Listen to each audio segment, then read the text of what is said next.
So I was talking to some of our Pathwayz facilitators today about how to navigate situations with reluctant learners that really are challenged or questioning some of the learning journeys that they're on. And there's two major approaches that we see. So the first is a more traditional going deeper into the why. So explaining, hey, what is the purpose behind what we are doing? But the second approach, I often see overlooked, and this is an approach that we really did take from reluctant learners in cinema. So think about the Karate Kid, think about the Miracle Worker, think about Remember the Titans. And in all of those situations, the lessons of that film are oftentimes in all of those situations, the lessons of that film are not initially embraced by the learners.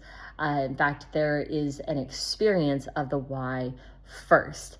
Imagine if Mr. Miyagi had said at the beginning of their learning journey, today you're going to take your jacket on and off 100 times, and the purpose of that is for you to learn this lesson. It probably wouldn't have been as impactful. Instead, what Mr. Miyagi did is he created a what situation first. So he allowed an experience first, and then afterwards gave reason to the why. So the why is still there. It's just placed at a different place within the learning journey. And I did this, quite frankly, whenever I was working with football programs as well. I had some teams that they did not want to do anything until they knew exactly the reason for each activity or exercise we were doing. I had other teams that we came in and we initially jumped straight into an activity, and then in the debrief, we spent a longer amount of time on the why. So it's really, where are you putting the emphasis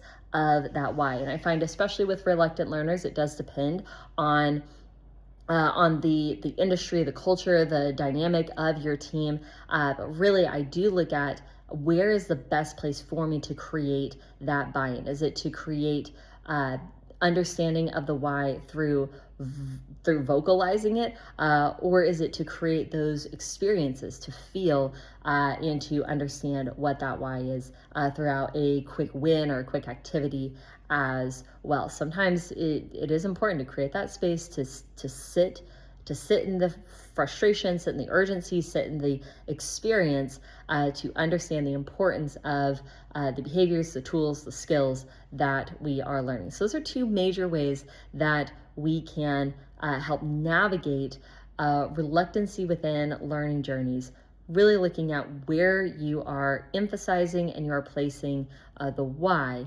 in your learning journey.